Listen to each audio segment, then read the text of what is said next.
दोस्तों नमस्कार, आदाब, सत श्री अकाल। चैट विद सुरेंद्र वत्स के नए एपिसोड में आप सबका स्वागत है। बहुत बहुत धन्यवाद, आभार जिस प्रकार से आप अपने इस चैनल को प्रमोट कर रहे हैं। कंपनी के नाम नहीं लिखते हैं, ये नाम जरूर लिखते हैं कि किनसे आपको मिलना चाहिए, और हम प्रयास करते हैं जो नाम आप लिखते हैं उन लोगों से हम रिक्वेस्ट करते हैं और आपके सामने उपस्थित करते हैं। मैं आज अपने मेहमान को आपके सामने उपस्थित करूं उससे पहले मनोज मुंसिर की कुछ लाइनें पेश करना चाहता हूं। जूते फटे पहन के आकाश पे चढ़े थे, सपने हमारे हरदम औकात से बड़े थे। सर काटने से पहले दुश्मन ने सर झुकाया, जब देखा हम निहत्थे मैदान में खड़े थे। तलवार पहले टूटी फिर कट गए थे बाजू, बावजूद इसके हम देर तक लड़े थे। और आज हमारे मेहमान ऐसे ही एक योद्धा हैं जिन्होंने परिस्थितियों के सामने हार नहीं मानी, चलते रहे और आज डायरेक्ट सेलिंग इंडस्ट्री में एक बहुत बड़ा नाम है। आइए बहुत उत्साह के साथ स्वागत करें। हरियाणा गोहाना से आज हमारे मेहमान हैं साहबुद्दीन खान। सर आपका बहुत बहुत स्वागत है chat with Surendra. Thank you sir, thank you Surendra Vats ji. ये तो मेरा सौभाग्य है कि मेरे को आपने मौका दिया यहाँ पे आने का, क्योंकि आज के टाइम ये चैट विद सुरेंद्र वत्स एक ऐसा ब्रांड बन चुका है कि लोग तरसते हैं सर कि हमें मौका मिले वहाँ पे आने का। और मेरे को मौका दिया सर आपने यहाँ पे आने का, तो बहुत बहुत धन्यवाद सर आपका। और मैं सभी कोशिश करूँगा सभी दर्शकों से कि जो सवाल आज मेरे से व्हाट्सएप करेंगे कि मैं उनका अच्छे से जवाब दे पाऊँ।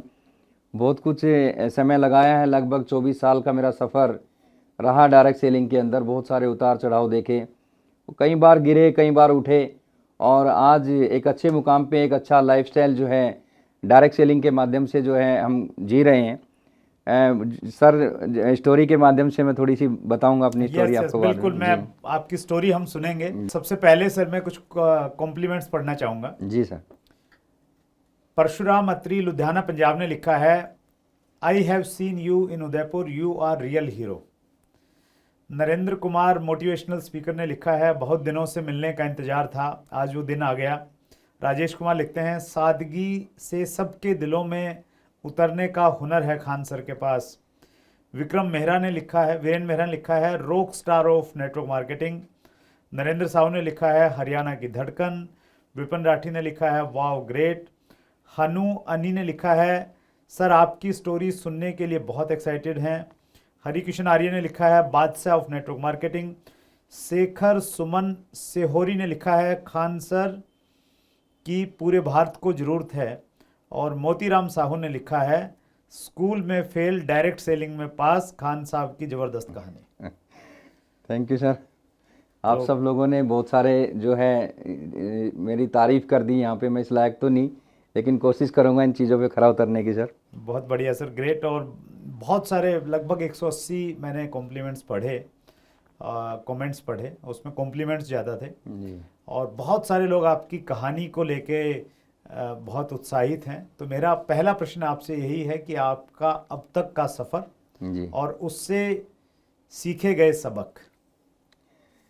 असल में सर मेरा गांव है डिस्ट्रिक्ट करनाल में, एक छोटा सा गांव है, उपलाना गांव है हमारा। ओके।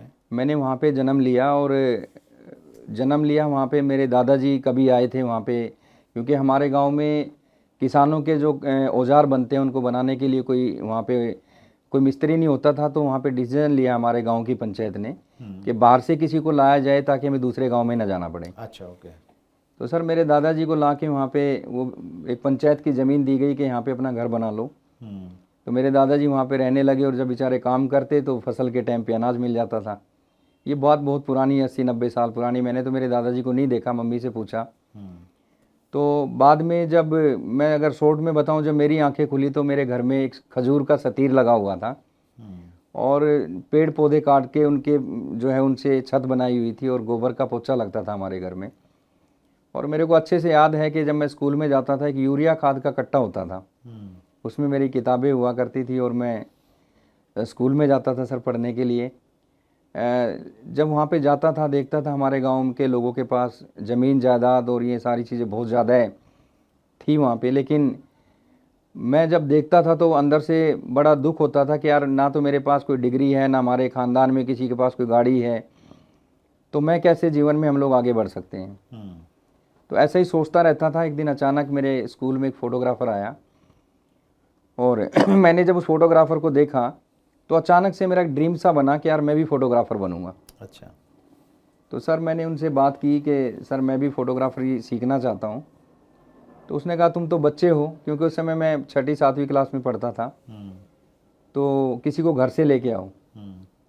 तो मेरे को याद है मैं अपने बड़े भाई को लेके उनकी दुकान पे गया। संध में हमारे यहाँ से 12 किलोमीटर एक छोटा सा कस्बा है। तो वहाँ पे जब राज स्टूडियो के नाम से एक स्टूडियो है सर, वहाँ पे उनसे बात की और मैं वहाँ पे काम सीखने के लिए जाने लगा। मेरे को याद है सर, एक साइकिल हुआ करती थी मेरे पास। 12 किलोमीटर मेरा गांव है सन से।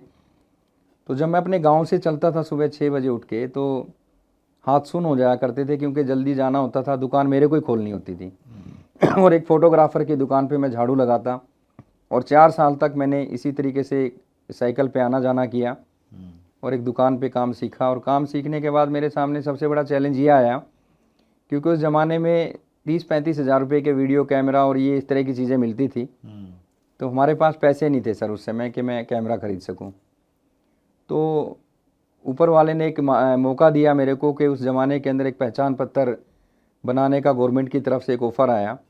और मेरे एक फ्रेंड थे, उसने जो है पूरा टेंडर लिया जबलपुर मध्य प्रदेश के अंदर। अच्छा। तो सर मैं वहाँ पे जब गया, मैं 1 साल तक जबलपुर में रहा और मैंने पहचान पत्र वगैरह बनाए और वहाँ से लगभग 1-1.5 लाख रुपया उस ज़माने के अंदर मैंने कमाया। और मैंने ला के पापा को कहा कि पापा ये मैंने पैसे वहाँ से कमाए हैं, ये तो आप रख लो इसको, और या फिर मैं जीवन में आगे बढ़ना चाहता हूँ, अगर आपको अच्छा समझो तो मैं कैमरे वगैरह ले आता हूँ। तो सर मेरे पापा ने कहा कि नहीं, तुम अपने काम को आगे बढ़ाओ। और मैं उस समय कुछ कैमरे वगैरह परचेज़ किए और डिसीज़न लिया कि कहाँ पे मेरे को स्टूडियो का काम करना चाहिए।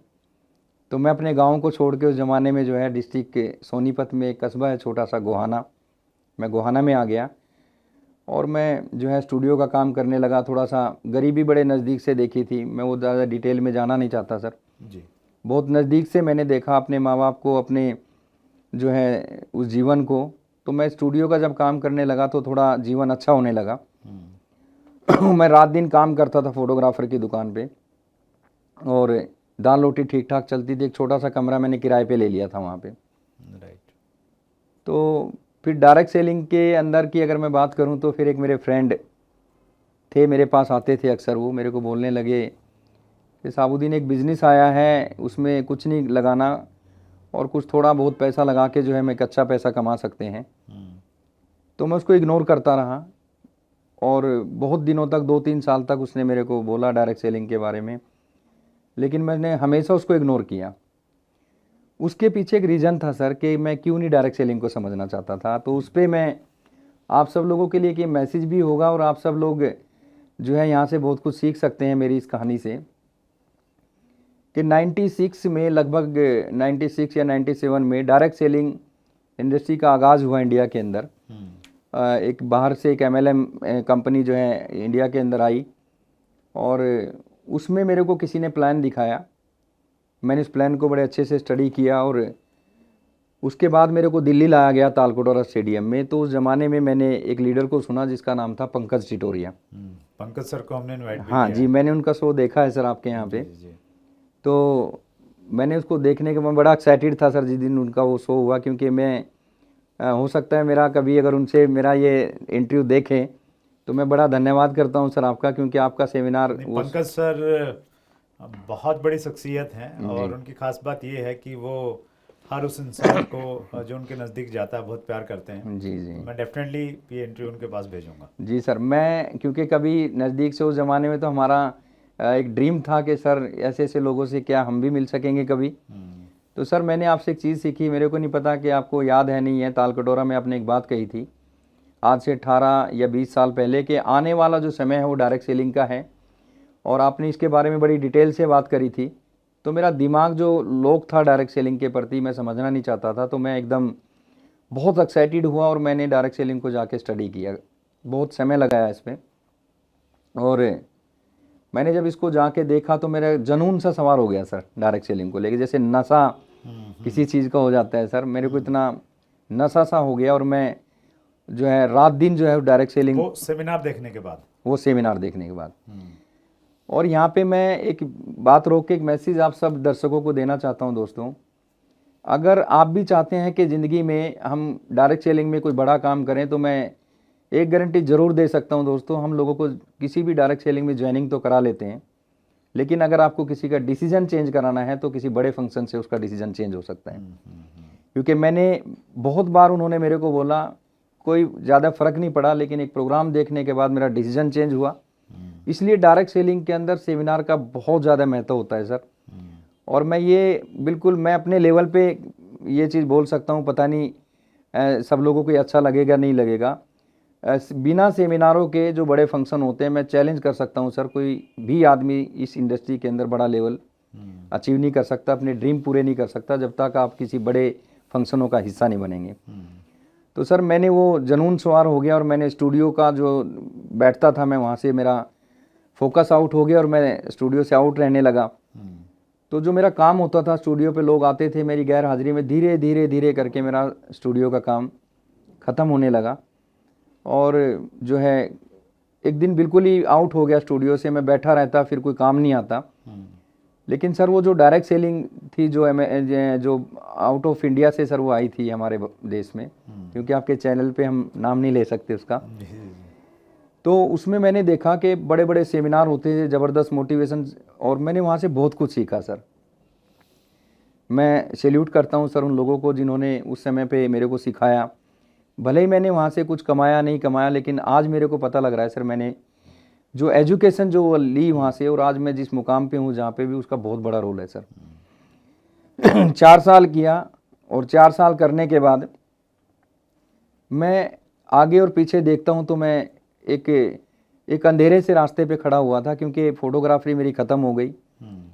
और फोटोग्राफी ख़त्म हो गई, दोस्तों ने, मम्मी पापा गांव में रहते थे, मैसेज दिया पापा को कि भाई आपका बेटा तो जो है सब कुछ बर्बाद कर चुका है और ये वो। तो मैं डरता था पापा डांटेंगे अगर उनके सामने आऊँगा तो हमारे हरियाणा में सर एक कल्चर है कि जब बच्चा बिगड़ जाए तो उसकी रजिस्ट्री करा दो, मतलब उसकी शादी करवा देते हैं। अच्छा, ओके।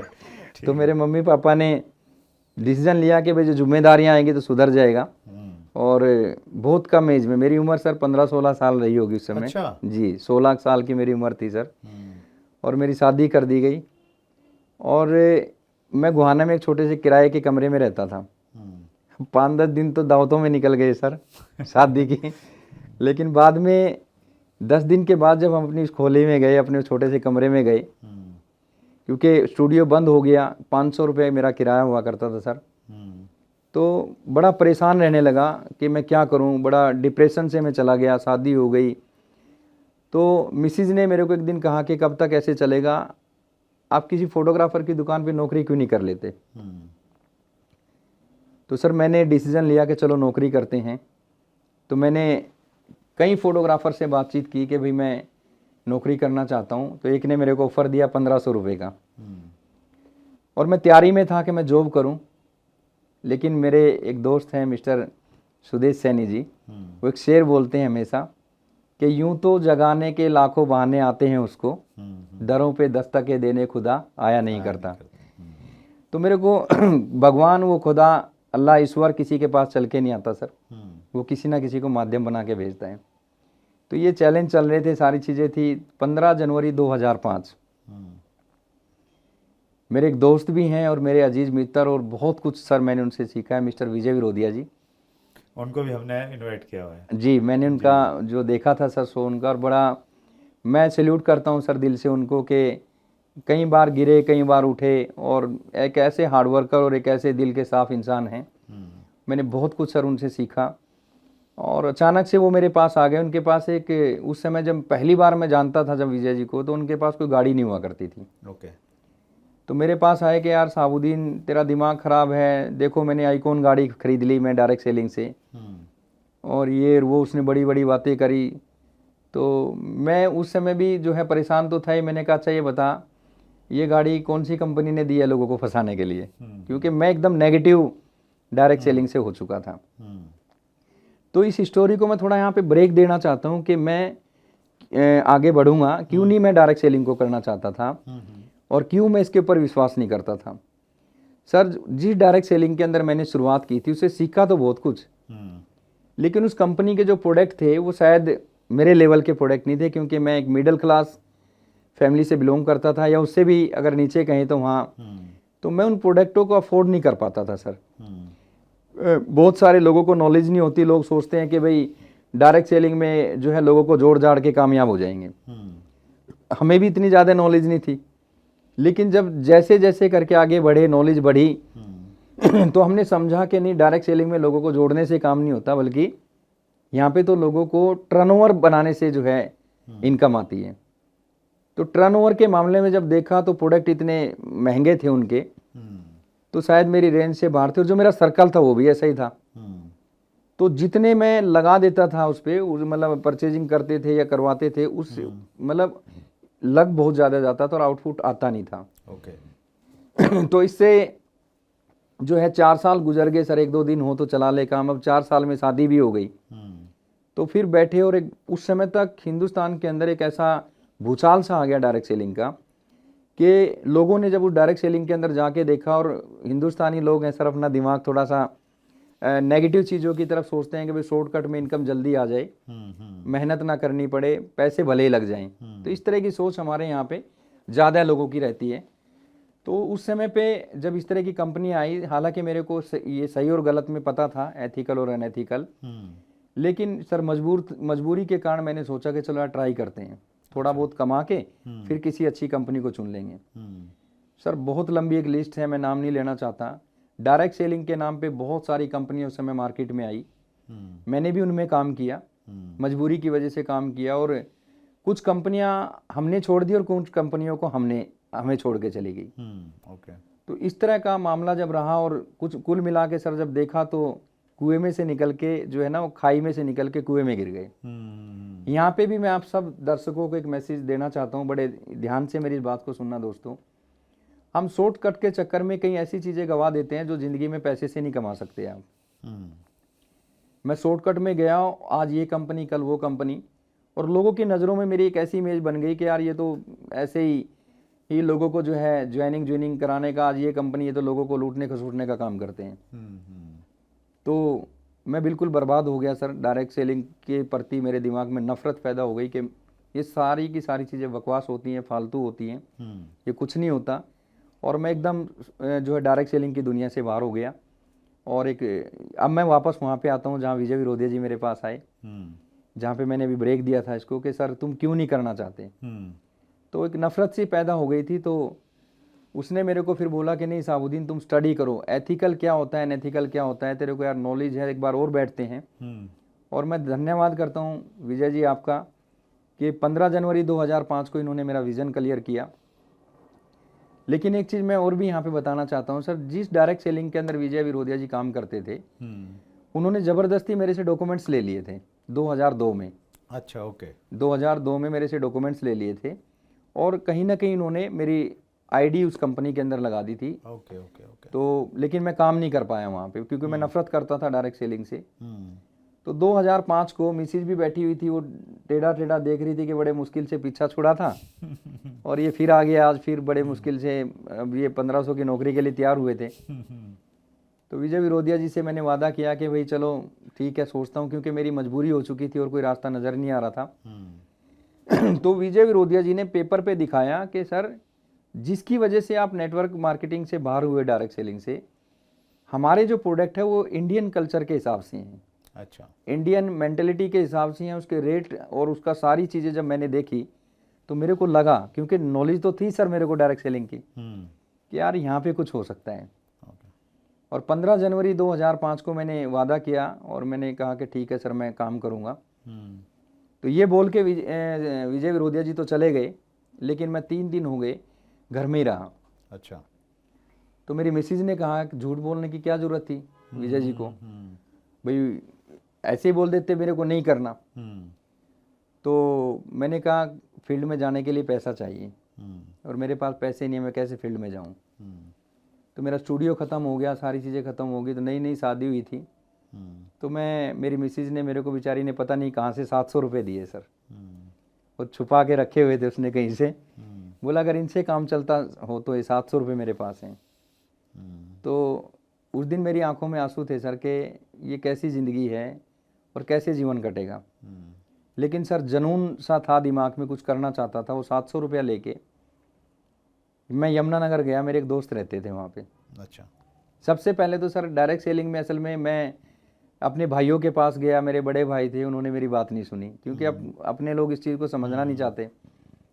और ऐसी ऐसी चीज़ें सुनने को मिली कि अपनी ज़िंदगी तो बर्बाद कर ही ली, तो अब हमारी करेगा। सारा दिन मेंबर बनाता घूमते हैं, अपने बच्चों के बारे में ध्यान नहीं रखता, ये इस तरह की चीज़ें। लेकिन मेरे एक दोस्त थे यमुनानगर में सर, उसके पास मैं गया, उसने मेरी बात को सुना और मेरा बहुत साथ उसने दिया। हमने काम करना शुरू किया और सर एक दीवानगी के साथ हमने काम शुरू किया। अच्छा। और वो वापस वो जुनून, वो एक विश्वास सा पैदा हो गया और हमने रात दिन मेहनत की। और मतलब एक पैसे हमारे पास हुआ नहीं करते थे। आज भी मेरे को याद है कि रुड़की के पास एक होटल पे हम रुके, ढाबे पे जो ट्रक वालों के होते हैं। तो मैंने अपने दोस्त से कहा कि कुछ है? बोले यार इतने तो नहीं है कि होटल में रुक सकें। तो हमने ढाबे वाले से बात की, हमने कहा कि यार हमारे 4-5 ट्रक आगे गए हुए हैं, वो आएंगे यहाँ खाना खाएंगे, हम जब तक आराम कर रहे हैं। गर्मियों के दिन थे, अब ढाबों पे खाटें पड़ी होती हैं बाहर। सर हम उसमें रात को सो जाते थे। अब कहाँ के ट्रक आने थे सर, हमने तो सोना था रात को। ऐसे टाइम पास करते थे सर। लेकिन कुछ ऐसी अनलीगल कंपनियां मार्केट में थी जहाँ पे वो बंदा पहले काम करता था, मेरा दोस्त। तो सर यहाँ पे हमने कुछ इस तरह की भी चीज़ें की। थोड़ा सा अजीब लगेगा आप सब लोगों को सुन के कि वो जिस डायरेक्ट सेलिंग कंपनी नहीं कहूँगा, एक स्कीम में काम करते थे। तो उसने अपने एमडी से मेरे को मिलवाया कि सर ये साबुद्दीन खान है, बहुत अच्छे नेटवर्कर हैं, ये वो। और बात हमारी हो चुकी थी उस डायरेक्ट सेलिंग को करने की जिसको हम करना चाहते थे। अब पैसे तो थे नहीं, हमें तो व्हीकल चाहिए था। अब उसकी गाड़ी उठाते, उसी का पॉम्पलेट लेके उल्टा करके उसी पे प्लान दिखाते थे जो अच्छा जिस डायरेक्ट सेलिंग में मैं अभी हूँ। तो बहुत सपोर्ट मिला सर, इस तरीके से काम किया। 15-15 दिन सर मैंने जो है वर्किंग की और काम करने लगा। तो उस दोस्त के साथ रहा। तो 700 रुपया हमने, मेरे साथ एक घटना घटी कि जब मैं यमुनानगर था, तो उसने कहा कि साबुद्दीन एक हमारे रिश्तेदार हैं रुद्रपुर में, अच्छा, चलो वहाँ चलते हैं। सर एक मोटरसाइकिल पे हम गए, सर्दियों के दिनों में, पूरा ठंड का मौसम था और बुरा कपड़े गिले हो रखे। एक दरवाज़ा ठोका, उसका जब खुलवाया उससे, बोले तुम कहाँ घूम रहे हो यार इतनी सर्दी में। उसने बेचारे ने कपड़े दिए हमें, बैठे आराम से। और जैसे ही हमने अपनी उस कंपनी के बारे में बात करनी शुरू करी, तो उसने कहा देखो भाई तुम मेरे मेहमान हो, खाना खाओ, चाय पियो, लेकिन यार तुम कंपनी का नाम मत ले उसका। अच्छा। हाँ। तो सर वो जो बंदा मेरे साथ गया था वो भी हिल गया, बोला यार ऐसी तैसी ऐसे बिजनेस की। तो उसमें से जो है वो बंदा भी थोड़े दिन के नेगेटिव हो गया और छोड़ गया बिजनेस को सर। लेकिन जिसके माध्यम से मैं वहाँ पे मिला था वो बंदा मेरे साथ रहा और हम लोगों ने डिसीजन लेके काम करते रहे इसी तरीके से। तो मैंने जब जेब में हाथ डाला तो मेरे पास सिर्फ इतने पैसे बचे थे जिससे मैं घर आ सकता था। अच्छा। तो मैं याद है अच्छे से, मैं पानीपत तक आ गया और पानीपत आने के बाद मेरे पास 1.5 रुपये की कमी थी, 1 या 1.5 रुपये की कमी थी किराए की। अच्छा। कि मैं बस में, किराया कम था मेरे पास। तो मैं काफ़ी देर तक इसलिए खड़ा रहा कि यार मैं इस बस में अगर जाऊंगा, ये मेरी सिटी के लोग हैं और ये मेरी बेइज्जती कर देगा कंडक्टर के, तेरे पास किराया नहीं था तो बस में क्यों चढ़ा। तो सर मैं हिम्मत करके उसमें बस में गया। वो मेरा, खैर मैंने वहाँ पे जिस तरीके से भी पहुँचा, मैं अपने घर में, सब्जी का एक टेम्पू था हमारे गुहाना जा रहा था, तो मैं जान पहचान का बंदा था, उसके साथ वहाँ गया। तो यहाँ तक हमारे जीवन में कुछ चीज़ें थोड़ी सी बदल चुकी थी। मेरे बड़े भाई हैं यमुनानगर में, उनके यहाँ पे एक बेटी ने जन्म लिया। अच्छा। तो मैंने उसको कहा कि यार ये बेटी हमें दे दे। उनके पास पहले से 2 बेटियाँ थी। अच्छा। तो मैं उस बेटी को लेके जो है 3 दिन की थी, हमने गोद ले लिया उसको। मिसिज अकेली रहती थी, तकरीबन मैं बाहर रहता था कि मेरा टाइम पास घर में हो जाएगा। तो मेरी मिसिज को घर में मेरी बेटी रो रही थी, क्योंकि माँ का दूध तो पीती नहीं थी। तो मेरी बेटी रो रही थी और मेरी मिसिज को जो है दूध खरीदना था मेरी बेटी को पिलाने के लिए। तो मेरी मिसिज के पास 30 रुपये नहीं थे। अच्छा। तो सर हमारे, मैं नाम नहीं लेना चाहता, हमारे पड़ोस में ही हमारे ही परिवार के कुछ लोग हैं। तो मेरी मिसेज उनके पास गई कि मेरी बेटी रो रही है, यार भाई वो आएंगे फील्ड से तो मैं आपको पैसे लौटा दूंगी। क्योंकि सर जब मैं इस बात को याद करता हूँ तो कई बार मैं खुद थोड़ा मतलब आंसू आ जाते हैं कई बार आंखों। जब मैं स्टेजों पे भी बहुत कम अब इसको मैंने बताना बंद कर दिया है। तो उनको पैसे मिल तो गए 30 रुपये, लेकिन उनको बोला गया कि भाई वो सारा दिन आवारागर्दी में घूमता है, ठेला क्यों नहीं लगा लेता, वो मजदूरी क्यों नहीं कर लेता जब बच्चों के लिए दूध के पैसे नहीं हैं। तो सर ये घटना मेरे घर पे घटी। उधर से मैं किराए के लिए पानीपत में खड़ा हूँ। तो जब मैं रात को अपने घर पहुँचता हूँ तो मेरी मिसेज ने मेरे को जब ये स्टोरी बताई, मेरा मन था कि मैं अब की बार मिसेज को बोलूँगा कि यार ये कैसे दिन आ गए। लेकिन जब मेरी मिसेज ने मेरे को ये बातें बताई तो मेरा खुद का मन एकदम उदास हो गया और मैंने अपना उनको नहीं बताया कि मैं भी ऐसे करके आया हूँ। तो यहाँ पे भी अपने दर्शकों को मैं एक बहुत बड़ा मैसेज देना चाहता हूँ कि आज बहुत सारे लोग डायरेक्ट सेलिंग को छोटी छोटी चीज़ों से छोड़ के चले जाते हैं। आज ये हो गया, आज वो हो गया। सर मैं यहाँ पे मैसेज ये देना चाहता हूँ कि मैं जब ये घटना मेरे साथ घटी तो मेरी मिसेज ने मेरे को एक बात कही कि ज़िंदगी में खान मैं आपके साथ खड़ी हूँ, तुम आगे बढ़ो। इतना बड़ा डिसीजन मेरी मिसेज ने कि खान मैं तेरे साथ खड़ी हूँ, तुम आगे बढ़ो। उसके पीछे मैसेज जो मैं देना चाहता हूँ ये है कि मैंने अपनी मिसेज को कुछ चीज़ें दिखा चुका था, कुछ वीडियोस दिखा चुका था, और मेरी मिसेज डायरेक्ट सेलिंग को लेके उन्होंने मेरे को एक बात कही थी कि यही वो बिज़नेस है जो हमें जीरो से हीरो बना सकता है। उनको भरोसा था। उनको भरोसा था। और यहाँ पे तकरीबन लोगों के साथ समस्या क्या होती है कि पत्नी बिजनेस कर रही है तो पति को नहीं पता, और पति कर रहा है तो पत्नी को नहीं पता। और यहाँ पे एक चीज़ तो मैं चैलेंज के साथ कह सकता हूँ, ये मेरा पर्सनल अनुभव है, अगर बहुत सारे डायरेक्ट सेलिंग में महिलाएं काम करती हैं और आने वाला ज़माने में बड़े बड़े लेवल अचीव करेंगी सर, लेकिन मैं सभी बहनों से कहना चाहता हूँ कि जो भी लेडीज़ बिजनेस करती हैं, अगर वो अकेले इस बिजनेस को कर रही हैं, ज़्यादा दूर तक नहीं जा पाएंगे आप लोग, अगर आपकी फैमिली सपोर्ट आपके साथ नहीं है। आप एक बार अपने पूरे परिवार को, अपने पति को, अपने मम्मी को, अपने पापा को, अपने जो भी 17-18 साल के बच्चे आपके घर में हैं, उनको एक बार एक अच्छे माहौल में, एक अच्छे सेमिनार में लेके जाएं, ताकि उनको पता लगे कि हम एक अच्छा काम कर रहे हैं, हम कोई बुरा काम नहीं कर रहे हैं। एक विश्वास पैदा हो। कई बार सर सेमिनार में जाते हैं, बस लेट हो गई, जाम लग गया, लेडीज अकेली है और रात को 10 घरे पहुँच, कौन बर्दाश्त करेगा सर। जेंट्स तो चलो किसी भी टाइम जाए, लेकिन लेडीज़ के लिए बड़ी समस्याएं रहती हैं। तो मैं असल में जी डायरेक्ट सेलिंग में काम करता हूँ सर, मैं बहुत फोकस करता हूँ कि सेमिनारों के अंदर कपल को इनवाइट ज़्यादा करें। उससे दो फायदे होंगे। एक तो फायदा ये होगा कि 100% यूज़र जो है लोग बनेंगे उससे, क्योंकि लेडीज़ प्रोडक्ट यूज़ करती है, और लेडीज़ सर बहुत बड़ी ड्रीमर होती हैं, जेंट्स से कई गुना बड़े उसके ड्रीम होते हैं। तो लेडीज़ को अगर हम लेके आएंगे तो उससे क्या होगा, आज लोग आते हैं डायरेक्ट सेलिंग में, 10 दिन रुकते हैं, पता चलता है कि एक साबुन दूसरी और एक साबुन दूसरी। लेकिन जिस दिन आपके घर में लेडीज़ महिलाएं इस बिज़नेस के अंदर शामिल हो जाएंगी, मैं गारंटी देता हूं कि 100% जो है उसके घर में उस डायरेक्ट सेलिंग का प्रोडक्ट यूज़ होगा जिसमें आप काम करते हैं। तो इस तरह के हादसे सर जीवन में घटे। और मिसेज ने जब ये बात मेरे को बोली, जब ये मेरे को बताया, तो बड़ा मैं आंखों में आंसू आए और एक जुनून सा सवार किया, और मैंने हिम्मत नहीं हारी। और मेरी मिसेज के गले में एक गोल्ड की, एक मैंने शादी में एक छोटी सी चैन दी थी उसको, तो उसने कहा कि अगर इससे काम चलता हो तो चलाओ। तो मैंने उसको, आज भी याद है, मैं यहाँ पे इंटरव्यू में उसका नाम नहीं लेना चाहता हूँ, मेरे गुहाने में रहते हैं, डॉक्टर हैं, उस डॉक्टर को मैंने वो गोल्ड की चैन बेच दी सर। मैं ये आपको बिल्कुल नहीं कहूँगा कि आप कुछ इस तरह का काम करें, लेकिन जो है मैं मैसेज ये देना चाहता हूँ कि आप लाखों रुपए महीने के सपने देखते हैं, करोड़ों रुपए कमाना चाहते हैं, और उसके लिए आप जो है मतलब छोटी छोटी चीज़ों को बहाने बना के छोड़ के भाग जाते हैं बिजनेस। दोस्तों, अगर हम 10,000 रुपये की नौकरी करते हैं तो सारा दिन हम जो है 8 से 5 ड्यूटी करते हैं, बॉस की धमकियाँ सहते हैं, सारी चीज़ें करते हैं। अगर आप 1 लाख रुपए या 10 लाख रुपए महीने की बात करते हैं सर, उसी तरह का आपको काम भी करना पड़ेगा, उसके लिए आपको सेक्रीफाइस भी करने पड़ेंगे सर। ऐसा नहीं है कि भाई डायरेक्ट सेलिंग को जादू की छड़ी है और आपने हिला दी तो आपको पैसा आ जाएगा। तो मैंने बेचा वहाँ पे, और मैंने उस चैन के माध्यम से कसम खाई कि ज़िंदगी में पीछे मुड़ के नहीं देखूँगा, बहुत बड़ा काम करूँगा। उस कहानी ने सर मेरी ज़िंदगी को बदल के रख दिया कि इस तरह की ज़िंदगी मेरे को नहीं जीनी, मैं बहुत बड़ा काम करूँगा सर। मैंने रात दिन, मेरा कोई दोस्त, मैं अपने सेमिनारों में कहता हूँ उस चीज़ को कि हालांकि आप सब ट्राई कर लेना इस चीज़ के बारे में कि 3 लोगों के भरोसे बिजनेस को कभी मत करना। नंबर 1, आप सोचते होंगे कि यार मेरा जो है रिश्तेदार जो है बहुत अच्छे हैं, वो मेरे साथ आ जाएंगे। दोस्तों एक अंदर की बात आपको बताता हूँ, रिश्तेदार कभी भी नहीं चाहेगा कि मेरा रिश्तेदार मेरे से आगे निकल जाए।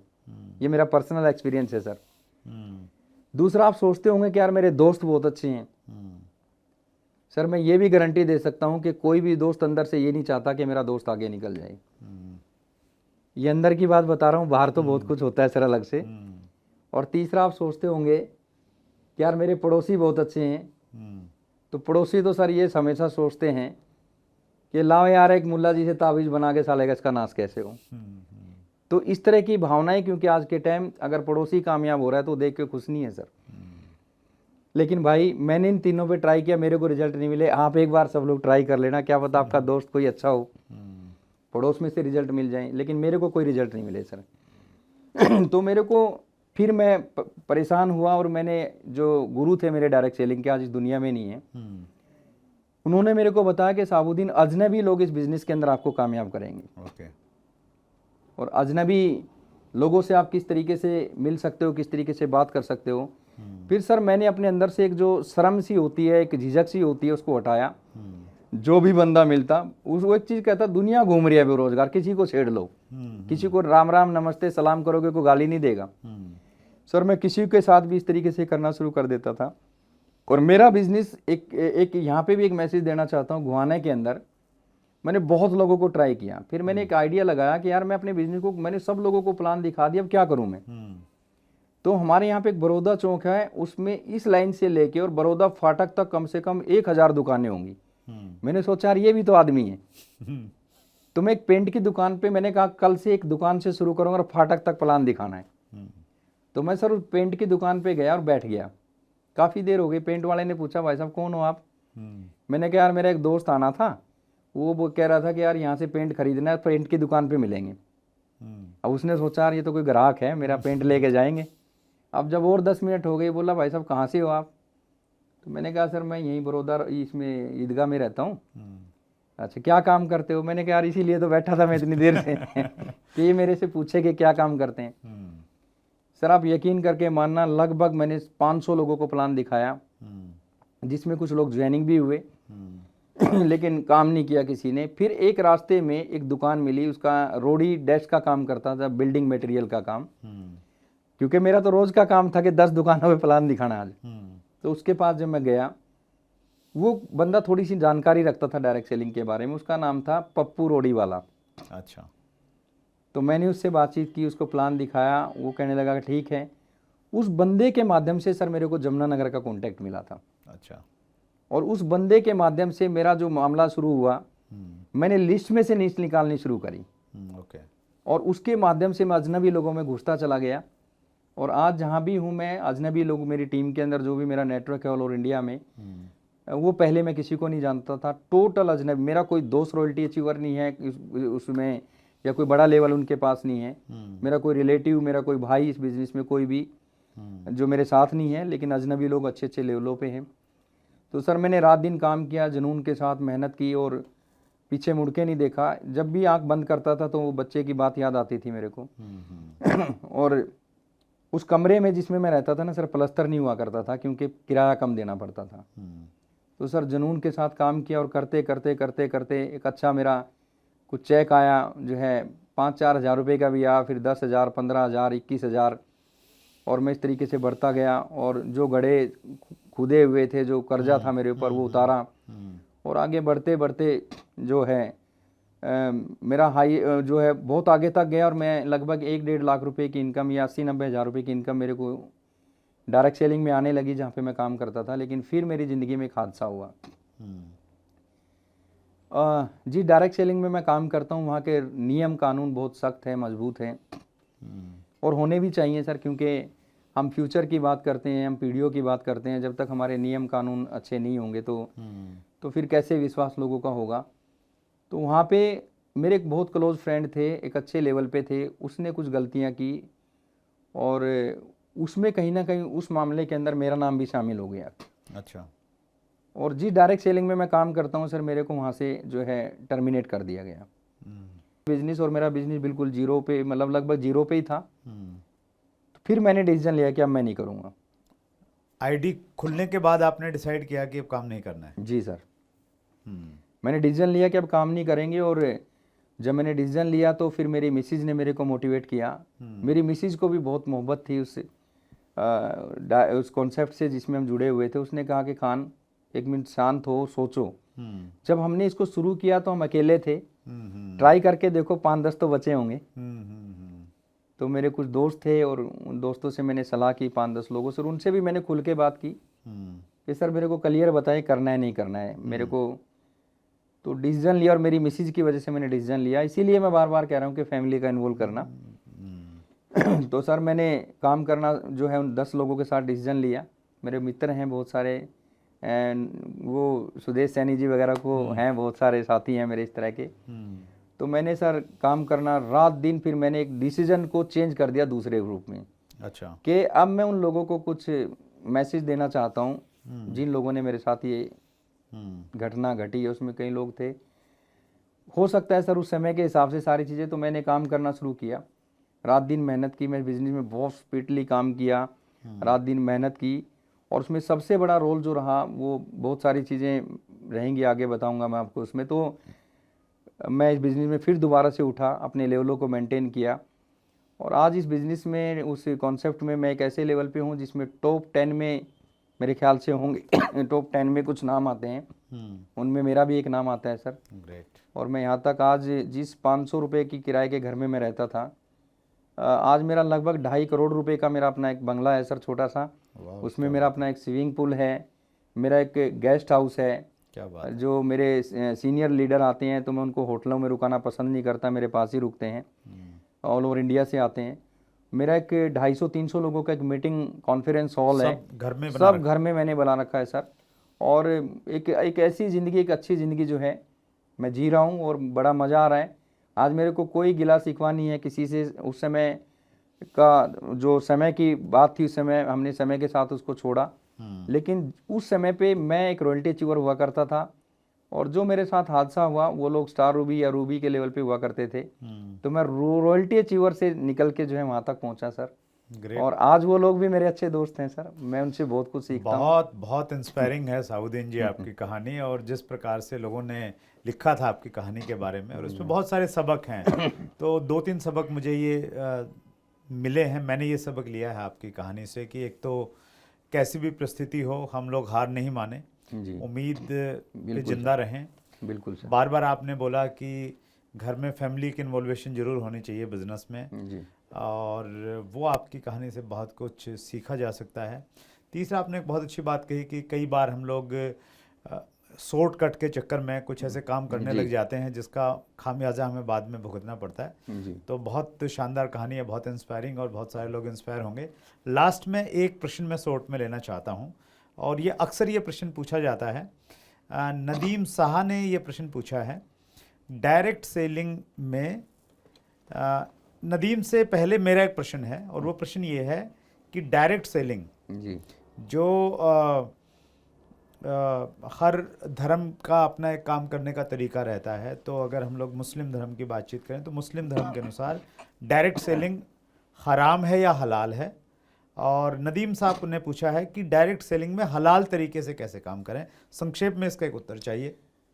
जी सर, मेरे सामने बहुत सारे सवाल आते हैं, क्योंकि मैंने इसके बारे में, मैं अपने तरीके से बताऊं तो मैंने फतवा लिया है। अगर जो मुस्लिम कम्युनिटी के जो लोग होंगे, फतवा क्या होता है वो समझ जाएंगे। और मैंने फतवा कई जगह से लिया, जैसे हैदराबाद दारुल का एक फतवा है, बाकायदा उस पर मोहर लगी हुई है। अगर आप कोई चाहते हैं मेरे से लेना तो मैं व्हाट्सएप को भेज दूंगा, आप जो है उसमें डाल सकते हैं उसको। बाकायदा उस पर मोहर लगी हुई है। तो देखिए, हलाल हराम क्या होता है। हलाल हराम जैसे इस्लाम के अंदर क्या है सर, हमारे यहाँ पे ब्याज का लेना भी हराम है, ब्याज का देना भी हराम है। इसके पीछे ये है कि भाई ब्याज जो है इंसान मजबूरी में देता है, और इस्लाम कहता है कि किसी की मजबूरी का फ़ायदा नहीं उठाना चाहिए, तो ये हराम हो गया। जैसे हमारे यहाँ पे LIC है, LIC कराना हमारे यहाँ पे हराम है। रीज़न, LIC में सीधा कंडीशन आ जाती है कि तुम 1 लाख दो, हम तुम्हें 5 लाख देंगे। कंपनी को लॉस होगा तो भी और प्रॉफिट होगा तो भी। लेकिन इस्लाम ये कहता है कि आपको ऐसा नहीं है, कंडीशन जहाँ पे आ जाएगी वहाँ पे इस्लाम के अंदर जो है हराम हो जाएगा। तो वो कहते हैं जैसे शेयर मार्केट है, हमारे यहाँ पे वो हलाल है। शेयर मार्केट के अंदर क्या होता है कि भाई आपने 1 लाख रुपए लगाए तो वहाँ पे पहले खोल होती है, गिरेगा तो गिरा हुआ मिलेगा, बढ़ेगा तो बढ़ा हुआ, यानी कि आपने बांधा नहीं है किसी को। तो ये हलाल हराम की कुछ चीज़ें मैंने बताई कि हलाल हराम, या जैसे इसमें तो डायरेक्ट सेलिंग को कैसे आप हलाल मानते हैं इसमें? वो वहीं पे सर मैं उसी की बात कर रहा हूँ। एक इसमें दूसरा शब्द ये भी जोड़ सकते हैं, हलाल हराम में ये भी चीज़ आती है कि जैसे फॉर एग्जांपल कोई आदमी ने सत्संग ले रखा है, अब वो बेचारा वेजिटेरियन है, लेकिन वो कुछ ऐसे प्रोडक्ट मार्केट से खा रहा है जिसमें पता चला कि सुअर की चर्बी का पाउडर मिला हुआ है या किसी जानवर का पाउडर मिला हुआ है तो उसका तो बेचारे का पूरा मामला ही भ्रष्ट हो गया ना। वो हर धर्म में होता है। तो हमारे यहाँ पे भी कुछ चीज़ें ऐसी हैं जिसको हम एक ग्रंथ के हिसाब से, जैसे कुरान के अंदर कुछ चीज़ें हैं कि भाई ये हराम है, इनको आप नहीं कर सकते। जैसे शराब पीना हराम है, लेकिन पीने वाले पीते हैं, जो भगवान से नहीं डरते, ईश्वर से नहीं डरते, करते हैं। तो ये हराम हलाल में दूसरी चीज़ ये है कि सर हराम हलाल को लेके जो फतवे मिलेंगे आपको, बहुत सारे नेगेटिव भी मिलेंगे जिसमें हराम इसको बता दिया डायरेक्ट सेलिंग को, अच्छा, और बहुत सारे आपको हलाल भी मिलेंगे। अब ये ऐसा क्यों है, इसके पीछे मैं सभी दर्शकों से कहना चाहता हूँ कि फतवा देने का अधिकार मुफ्ती साहब का होता है। अगर हमने मुफ्ती साहब को लिख के ही गलत दिया, हमें पता ही नहीं डायरेक्ट सेलिंग क्या है, तो मुफ्ती साहब का कसूर थोड़ी है। प्रश्न अगर गलत करेंगे तो उत्तर भी गलत ही मिलेगा। तो उसके लिए आपको एक्सपर्ट आपके पास होना जरूरी है, बैठ के आपको बात करनी चाहिए। मैंने बात की और मेरे पास है सर। और रही बात सर, क्योंकि ये एक ऐसा सवाल है कि इसके ऊपर बहुत सारे लोग इसको गलत भी मेरे बारे में लिख सकते हैं, सही भी, कि भाई आप क्यों बात कर रहे हो, तो मुफ्ती का काम है। तो मैं आप सब लोगों को ये कहना चाहता हूँ कि मैं कोई मुफ्ती नहीं हूँ। मैंने ट्राई की, मैंने फतवा लिया, मैं काम कर रहा हूँ, मेरे को ये हलाल लग रहा है, मैं कर रहा हूँ। आपको अगर हलाल लगता है तो आप करिए, अगर आपको हराम लगता है तो मत करिए, लेकिन जानकारी जरूर लीजिए उस आदमी से जिस आदमी को जानकारी है इसके बारे में। और वो फतवा मेरे पास है, मैं सर के माध्यम से आपको भेज दूंगा। हाँ, तो हम एक काम कर सकते हैं सर, अगर आप मुझे उपलब्ध करवाएंगे तो उसका एक पीडीएफ हम लोग डिस्क्रिप्शन में डाल देंगे। एक ही पेज है सर? हाँ बस ठीक है, वो भेज दूंगा। तो डिस्क्रिप्शन में ही हम लोग डाल देंगे। तो जो भी व्यक्ति इंटरव्यू देखेगा, डिस्क्रिप्शन में नीचे उसको एक पीडीएफ का लिंक मिल जाएगा और वहाँ से वो देख के उसको क्लियर कर सकता है। ये एक बहुत बड़ी समस्या थी साहुद्दीन जी। मैं भी पूरे देश में जब डायरेक्ट सेलिंग का बिजनेस करता हूं तो बहुत सारे लोग, अब तो नहीं लेकिन शुरुआत में बहुत सारा इस प्रकार का प्रश्न आता था और आपने उसका जवाब दे दिया। आपकी कहानी बहुत इंस्पायरिंग, आपका बहुत अनुभव है।